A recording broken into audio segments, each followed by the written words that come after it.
Hey guys, tonight we're taking another gentle stroll down memory lane, or perhaps, for some of you, a first-time bewildered wander into a past that feels both strangely familiar and utterly alien. We're heading back to 1950s America, but this time we're bypassing the girdles and the gelatin. And instead, we're looking for those flickering images of nostalgia. The kind of scenes that might make your grandparents sigh and say, "Ah, those were the days." Imagine stepping into a world lit by the warm glow of neon signs where the soundtrack is a crackling radio and the sweet scent of cherry phosphates hangs in the air. Cars are gleaming behemoths of chrome, and life seems to unfold at a pace that your smartphone would find, well, agonizingly slow. Tonight's reality check? You probably wouldn't survive the sheer, unadulterated patience required. The waiting, the lack of instant anything, the profound commitment to doing one thing at a time. It's a mental marathon, not a digital sprint. So before you get comfortable, take a moment to like the video and subscribe, but only if you genuinely enjoy what I do here. And please do share your location and local time in the comments.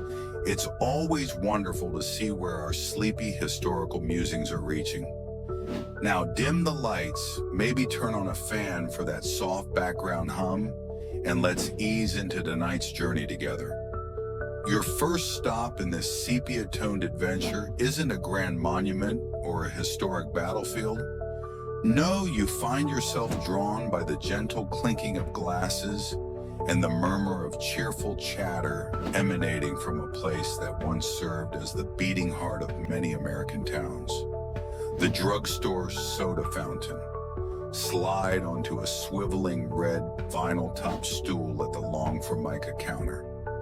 Before you, a gleaming array of silver spigots, glass pumps filled with brightly colored syrups, and multi-malted milkshake machines stand at the ready, tended by a soda jerk in a crisp white paper hat and apron.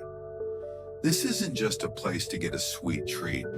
It's a community hub, a teenage hangout, a spot for a quick lunch, and a repository of local gossip. The air is thick with the smell of sugary syrups, toasted sandwiches, and perhaps a faint, medicinal tang from the pharmacy section just beyond the swinging half doors. You watch as a group of teenagers, girls in poodle skirts and saddle shoes, boys in cuffed jeans and Letterman sweaters, animatedly discuss the latest hit by Elvis. Their voices a blend of excitement and carefully cultivated nonchalance. They're sharing a banana split, a magnificent creation of ice cream, fruit, whipped cream, nuts, and cherries, served in a long glass boat, a confectionery Everest that demands teamwork. For many, this was the epicenter of their social lives. The drugstore soda fountain, serving as an informal gathering place for teenagers and community members alike, reached its peak popularity in the mid-20th century. It was where dates were made, friendships were forged, and the world's problems were solved over a chocolate malt. You might order an egg cream, a concoction of milk, seltzer, and chocolate syrup, and, confusingly, no egg or cream in most authentic recipes. The soda jerk, a master of his craft, whips it up with a flourish, the seltzer hissing as it hits the syrup, creating a foamy, delightful beverage that costs about 15 cents. Try explaining your $7 artisanal, oat milk, ethically sourced, single-origin cold brew to these folks. They'd probably offer you a bromo seltzer for your troubles. The conversation around you is a gentle hum. Mrs. Henderson is discussing her son's chances of making the football team. Mr. Abernathy is complaining good-naturedly about the price of gasoline, probably around 25 cents a gallon. and a couple in a nearby booth are holding hands, oblivious to the world. There's a simplicity here, a face-to-face interaction that feels almost revolutionary. No one is scrolling through a phone. No one is wearing earbuds. They are present. Historians still argue whether the idealized image of the 1950s soda fountain as a wholesome, innocent space accurately reflects the social complexities and exclusions of the era, particularly concerning race and class. While it was a beloved institution for many, access and experience could vary significantly. A quirky tidbit about soda fountains is the specialized lingo used by soda jerks. Phrases like Adam's Ale, water, draw one in the dark, a black coffee, or stretch one and paint it red, a cherry Coke, were part of a unique subculture. You try to imagine memorizing this arcane language while also perfectly crafting a 3-scoop ice cream soda with just the right amount of fizz. It's a skill set lost to time, like knowing how to use a slide rule or navigate by the stars. You take a slow sip of your egg cream, the cold seltzer and sweet chocolate, a surprising delight. The world outside, with its impending Cold War anxieties and societal shifts, feels distant here, cushioned by the clatter of spoons, the whir of a milkshake machine, and the easy laughter of people simply enjoying a moment of sweet, uncomplicated connection. You realize that this boring scene is actually a masterclass in slowing down, in savoring small pleasures, and in the art of just being. Your thumbs twitch, instinctively reaching for a phone that isn't there. The urge to document, to share, to validate this experience through a screen is strong, but you resist. For now, you're just a customer at a soda fountain, on a stool that creaks just so, in a time before likes and shares. Leaving the sweet haven of the soda fountain, you find yourself needing to, perhaps actually go somewhere. Maybe that date made over a shared malt needs to happen, or it's just time to experience the quintessential American pastime of the era. Driving. But first, you need gasoline.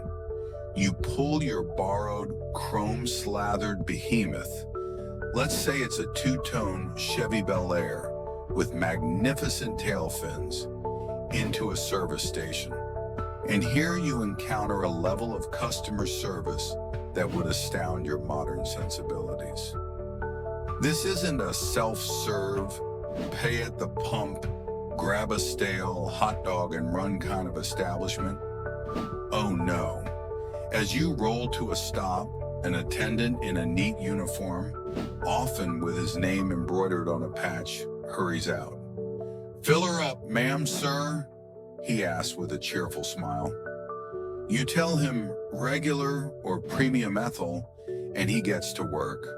But his job doesn't end there. While the gasoline, leaded of course, and probably smelling quite potent, gurgles into your tank, he'll likely check your oil, wash your windshield front and back with a squeegee, and maybe even ask if your tires need a bit of air. This full-service gas station experience, where attendants provided a range of free checks and services, was standard in the 1950s and has largely vanished today. It was a small touch of luxury, a feeling of being looked after, that came with every fill-up. You'd probably sit there, slightly bewildered, wondering if you're supposed to tip for each individual service. The attendant might even offer you a free roadmap, a beautifully illustrated, accordion-folded piece of paper that requires an advanced degree in origami to refold correctly. Remember paper maps? Those relics of a bygone era before a calm voice from your dashboard told you to turn left in 200 feet. You'd probably thank him profusely, feeling a bit like royalty, and then drive off, the scent of high-octane gasoline and window cleaner lingering in the air. It's a far cry from squinting at a greasy pump screen, trying to get the card reader to work, while fending off a desperate plea to join their rewards program. One common joke of the time was about how, if you opened your hood for the attendant to check the oil, 3 other attendants would rush over to try and sell you new wiper blades, a fan belt, and a set of spark plugs. Competitive service indeed. Now, with a full tank and a sparkling windshield, it might be time for that uniquely 1950s ritual, the Sunday drive. This wasn't necessarily about having a destination. Often it was simply about the act of driving itself, a way for the family to spend time together. See the sights, even if the sights were just the next town over, and enjoy the novelty and status of car ownership. Dad would be at the wheel, Mom in the passenger seat, perhaps navigating with that aforementioned map. And you, as a child of the era, would be in the back seat with your siblings. No seatbelts in sight, just a wide bench seat perfect for sliding around on turns or engaging in low-level territorial warfare. The windows would be down, the wind whipping through your hair, because air conditioning in cars was still a high-end luxury. The soundtrack would be the car radio, fading in and out as you drove through different areas, or perhaps just the hum of the engine and Dad whistling an off-key tune. Historians still debate whether the Sunday drive phenomenon was a genuine expression of family togetherness and appreciation for the burgeoning car culture, or a reflection of limited leisure options and a subtle assertion of middle-class status. Was it quality time or just time? A quirky tidbit related to car travel in this era was the rise of elaborate, often kitschy roadside attractions. Giant balls of twine, dinosaurs made of concrete, mystery spots that defied gravity. These were designed to lure families off the newly expanding highways for a brief, memorable, and often slightly baffling diversion. You might plead with your parents to stop at the world's largest prairie dog or a reptile ranch, adding an element of unpredictable adventure to the otherwise leisurely cruise. These drives could be long and sometimes, frankly, boring for a child. "Are we there yet?" was likely uttered just as frequently then as it is now, though there was often nowhere in particular. It was a testament to a time when the journey itself could be the point, when an afternoon could be whiled away simply watching the world go by from the window of a V8-powered, chrome-trimmed vessel of freedom and family obligation. You, accustomed to curated playlists, in-car entertainment systems, and precise ETA predictions, would likely find the aimlessness both liberating and mildly terrifying. The sheer unscripted slowness of it all would be a profound adjustment. So, you've experienced the local soda fountain and endured the peculiar pleasures of a 1950s Sunday drive. Perhaps as evening descends, you're looking for a more immersive form of entertainment. Forget scrolling through Netflix or debating which of the 20 screens at the multiplex to grace with your presence. Tonight you're going to the movies, 1950s style, and that means a trip to the single-screen movie palace. These weren't just functional buildings that showed films. They were often grand, ornate architectural statements designed to transport you to another world before the opening credits even rolled. Imagine stepping into a lavish lobby, perhaps with a sweeping staircase, plush velvet ropes, crystal chandeliers, and elaborate murals depicting exotic scenes. The air would smell of popcorn, freshly popped, not microwaved, and a faint, sweet perfume. Ushers in smart uniforms would guide you to your seat with flashlights, exuding an air of quiet professionalism. This was an event. You'd settle into a comfortable, often velvet-covered seat in a vast auditorium, the screen enormous and framed by heavy curtains that would part dramatically when the show began. And it was a show, not just a movie. The typical 1950s cinema experience often included more than just the feature film. You'd likely see a newsreel, a cartoon, perhaps Bugs Bunny or Tom and Jerry outwitting their foes, a short subject or travelogue, and trailers for upcoming attractions, all before the main event. It was a full evening's entertainment for a relatively modest price. The sheer scale of the screen and the immersive darkness of the auditorium, with hundreds of fellow moviegoers sharing the experience, created a communal magic that's hard to replicate with a laptop and headphones. You'd hear gasps, laughter, and perhaps even a few sniffles ripple through the crowd, a shared emotional journey. Remember when people used to dress up to go to the movies? Not full black tie, but certainly a step up from pajamas or sweatpants. It was a proper outing. The films themselves were often big, colorful spectacles, especially with the rise of CinemaScope and other widescreen formats designed to compete with the growing allure of television. Lavish musicals, sweeping historical epics, tense westerns, and dramatic melodramas filled the screens. Think Singin' in the Rain, The Ten Commandments, High Noon, or Rebel Without a Cause. These films weren't just entertainment. They reflected and shaped the cultural anxieties, aspirations, and values of the era. Historians still argue about the extent to which Hollywood in the 1950s served as a conservative force, reinforcing traditional values and the American dream, versus subtly challenging norms and reflecting underlying societal tensions, particularly in genres like film noir or the emerging teen rebellion films. It's a fascinating tightrope walk between escapism and social commentary. A quirky feature of many movie palaces was the crying room, a soundproofed, glass-enclosed booth at the back of the auditorium, where parents could take restless or noisy babies and still watch the film without disturbing other patrons. A thoughtful, if now largely obsolete, innovation. Imagine trying to watch the latest blockbuster with your modern expectations. No pausing for a bathroom break, no ability to rewind if you missed a crucial line of dialogue.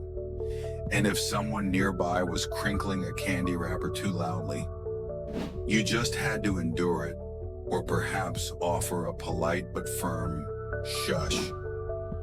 The intermission, if there was one for particularly long films, was a chance to stretch your legs, visit the equally ornate restrooms, or brave the concession stand for a box of Resinettes or a paper cup of soda that wasn't a gallon in size.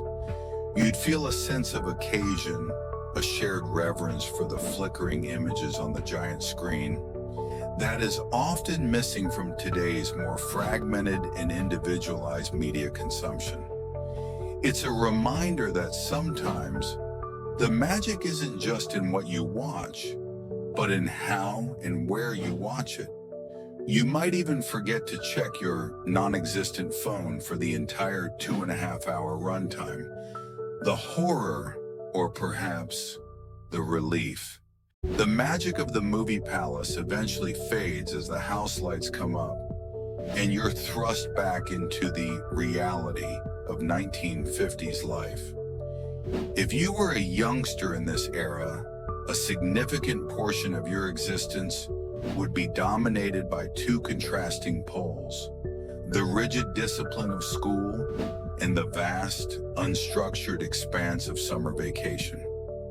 Let's first step into the hallowed and perhaps slightly intimidating halls of a 1950s school. Forget your smart boards, your personalized learning plans, and your emphasis on collaborative group work. This is the era of rote memorization, chalk dust, and a very clear teacher-student hierarchy. You'd likely start your day with a Pledge of Allegiance, perhaps followed by a patriotic song or a Bible reading, before such practices were widely challenged in courts.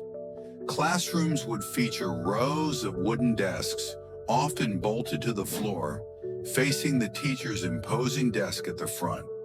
The teacher was an authority figure, to be respected and, quite frankly, slightly feared.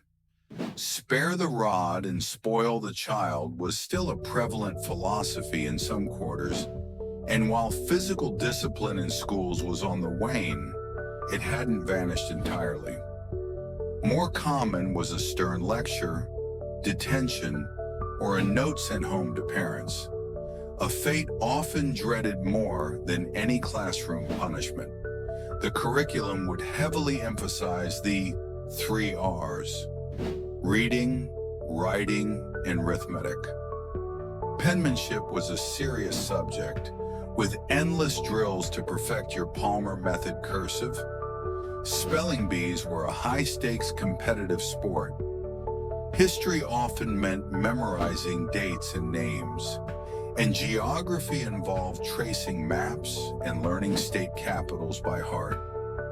The educational philosophy of the 1950s often prioritized conformity, discipline, and the absorption of a standardized body of knowledge, seen as essential for creating good citizens in the Cold War era. There was less emphasis on critical thinking or creative expression in the way we understand it today. Textbooks might present a very particular, often sanitized version of history. If you were a student who questioned things or marched to the beat of a different drummer, you might find school a challenging environment. That kid who always asked, "But why?" was probably viewed as a bit of a troublemaker, not a budding Socrates. Then, like a sudden, glorious release, came summer. 3 long months of freedom, a vast, unstructured desert of time stretching before you. For many 1950s kids, especially those in suburbs or small towns, summer meant being turfed out of the house after breakfast and told not to come back until the streetlights came on or you heard your mom's distinctive whistle. There were no scheduled play dates, no endless litany of summer camps for every conceivable interest, no parental Ubers to ferry you from one activity to another. You and your neighborhood gang made your own fun. This could involve epic games of hide and seek that spanned entire blocks, building rickety forts in a patch of woods, damming up a local creek, or staging elaborate imaginary adventures. Bicycles were your trusty steeds, granting you access to a wider territory. Historians still debate whether the unstructured nature of 1950s childhood summers fostered greater creativity, independence, and resilience in children, or if it was simply a byproduct of different societal norms and economic realities, with less parental anxiety about safety and more mothers at home. A quirky summer tradition for many communities was the arrival of the ice cream truck, its distinctive jingle sending children scrambling for loose change and racing out to meet it. A bomb pop, a fudgesicle, or a creamsicle. These were the taste of summer, a welcome respite from the heat. Or perhaps it was the bookmobile, a library on wheels bringing literary adventures to neighborhoods far from a physical branch. You'd spend hours lying in the grass reading, or sprawled on your bedroom floor with a stack of comic books. Boredom was a distinct possibility, a state that often served as the incubator for imagination. You, with your 21st century brain, accustomed to constant digital stimulation, would likely go through a period of profound withdrawal. What do you do when there's nothing specific to do? You might find yourself actually talking to your siblings or discovering a hidden talent for organizing epic water balloon fights. The endlessness of it, the sheer, blissful, terrifying lack of a schedule, would be a shock to your system. It's a different kind of endurance test, not of physical hardship, but of your ability to simply be with yourself and your own thoughts under a wide, unblinking summer sky. As those long, unstructured summer days give way to crisp autumn evenings, or perhaps during a lively weekend, the youth of the 1950s would seek out places where they could unleash some energy, socialize, and most importantly, listen to the electrifying new sounds that were shaking up the nation. This brings us to the domain of the jukebox and the sock hop. Imagine walking into a local diner or teen hangout, and there in a brightly lit corner stands the magnificent Wurlitzer or Seeburg jukebox, a gleaming cathedral of chrome, colored lights, and bubbling tubes. For a nickel or a dime, you could select your favorite hit from the rows of 45 RPM records visible through the glass panel. This wasn't just a music player, it was a communal DJ, a focal point for teenage taste-making. The jukebox played a crucial role in popularizing rock and roll and R&B music in the 1950s, giving young people direct access to sounds that their parents might not have approved of on the family radio. Artists like Elvis Presley, Chuck Berry, Little Richard, Fats Domino, and Bill Haley and his Comets blasted from these machines, providing the soundtrack to a generation. You'd watch as someone carefully feeds their coins, punches in their selection, often after much debate with friends, and then the mechanical arm whirs into action, plucking a small vinyl disc and gently placing it on the turntable.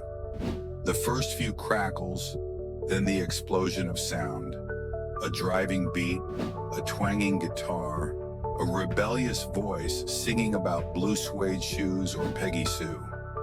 Suddenly, the atmosphere in the room changes. Feet start tapping, heads start nodding. Someone might grab a partner and start an impromptu dance right there by the booths. This was music that was visceral, exciting, and undeniably young. It felt like their own, a secret language that adults didn't quite understand or actively disapproved of, which of course only added to its allure. For a more organized yet still informal dancing experience, there was the sock hop. Typically held in a school gymnasium or community hall, these dances got their name because teens would remove their hard-soled street shoes to protect the polished wooden floors, dancing instead in their socks. The music would often be provided by a live local band trying their best to emulate the sounds on the jukebox, or by a DJ spinning those very same 45s. The dress code was casual: poodle skirts, saddle shoes, rolled-up jeans, white t-shirts. The dances themselves were energetic: the jitterbug, the bop, the stroll, and various line dances. Historians still debate the extent to which early rock and roll and events like sock hops represented a genuine break from parental authority and social norms, versus being a relatively contained and ultimately commercialized form of youthful expression. Were these teens truly rebels, or just kids letting off steam in a socially sanctioned, if slightly boisterous way? A quirky aspect of these dances was the often present chaperones, teachers or parent volunteers tasked with ensuring things didn't get too out of hand. They'd patrol the edges of the dance floor, keeping an eye out for dancing that was too close or moves that were deemed suggestive. It was a delicate balance between youthful exuberance and adult supervision. Imagine trying to do the hand jive under the watchful eye of your math teacher. The pressure, you'd feel the thumping bass in your chest, the infectious energy of the crowd, the thrill of a new dance craze sweeping the floor. It's a far cry from solitary earbud listening or algorithm-generated playlists. This was a shared, physical, and exhilarating experience. You might feel awkward at first, unsure of the steps, but the sheer joy of the music and the collective energy would be hard to resist. You'd probably find yourself grinning, maybe even attempting a clumsy bop, caught up in the innocent yet undeniably revolutionary pulse of 1950s youth culture. It's a reminder that even in an era often painted as staid and conformist, the beat of rebellion and the joy of new rhythms were very much alive. As our journey through the nostalgic byways of 1950s America begins to draw to a close, let's soak in a few final images of community life. Those shared experiences and everyday conveniences that painted the backdrop of a generation. Picture this. It's a warm summer holiday, perhaps the 4th of July, and you find yourself on Main Street in a quintessential American small town. The entire community has turned out for the annual parade. Flags are waving from every lamppost. Red, white, and blue bunting adorns the storefronts, and an air of festive patriotism fills the air.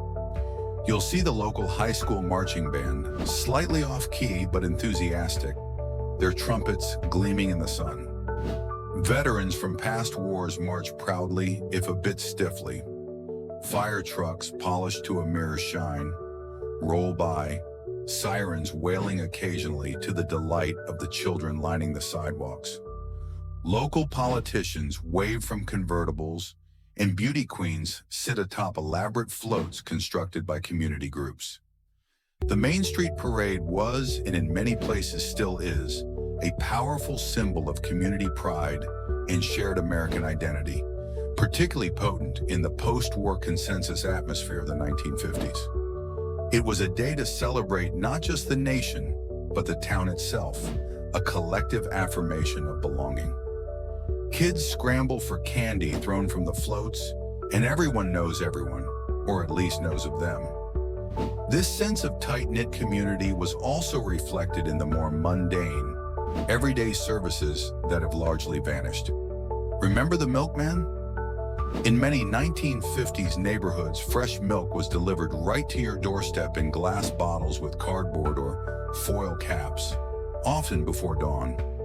The milkman would retrieve the empty bottles you left out the night before and replace them with full ones, perhaps also leaving cream, butter, or eggs if you'd placed an order. There was often an insulated metal milk box on the porch to keep the delivery cool. This was a personal, reliable service, built on trust and familiarity. You knew your milkman by name, and he knew your family's usual order.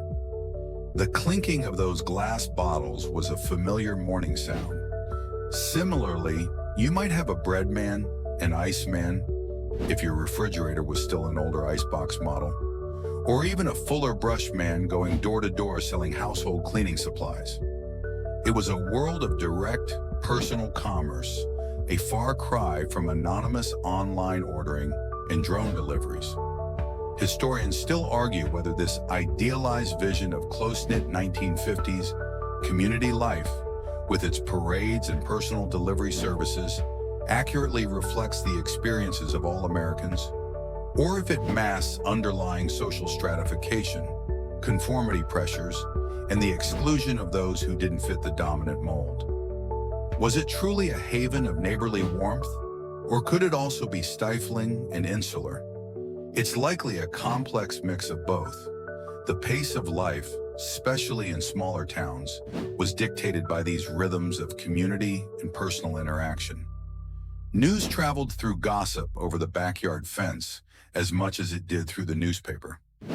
Helping a neighbor wasn't an organized volunteer activity, it was just what you did. A quirky and rather charming example of 1950s community ingenuity was the telephone party line. In many rural or less affluent areas, several households would share a single telephone line. Each home had its own distinct ring pattern, e.g., 2 short rings, 1 long, so you knew if an incoming call was for you. Of course, this also meant that anyone on your party line could pick up their receiver and listen in on your conversations, leading to a certain lack of privacy but also perhaps a strange sense of shared experience. You had to be mindful of not monopolizing the line. Imagine trying to have a sensitive conversation, knowing Mrs. Higgins from down the road might be quietly taking notes. The thought is both amusing and slightly terrifying. You see families sitting on their porches in the evening, greeting passers-by, children playing tag in the fading light until the streetlights flicker on, a signal to head home. There's a sense of embeddedness, of being part of a tangible, knowable world that can feel distant in our more mobile and digitally connected age. It's a world where boring might just mean a predictable rhythm, a sense of safety in the familiar, and the comfort of knowing your milk would always be there in the morning. As the last images of these Main Street parades and clinking milk bottles begin to fade, as the cheerful tunes from the sock hop recede into a gentle echo, you feel the pull of your own time, your own world with its own unique comforts and complexities. The vibrant, yet somehow simpler, tapestry of 1950s America, with its soda fountains and Sunday drives, its movie palaces and neighborhood bonds, starts to feel like a dream you're slowly waking from. The earnestness, the optimism, the underlying anxieties, and the sheer, unyielding patience it all required. These sensations linger, a faint perfume of a bygone era. The hum of the 1950s begins to quiet now, the world of chrome and formica, of crew cuts and poodle skirts, gently receding into the soft focus of memory. Allow the slower pace of that time, the unhurried rhythm of those days, to settle over you like a comforting blanket. The need to rush, to optimize, to constantly connect can fall away, just for a little while. Imagine the quiet satisfaction of a day lived fully, without the endless scroll or the ping of notifications.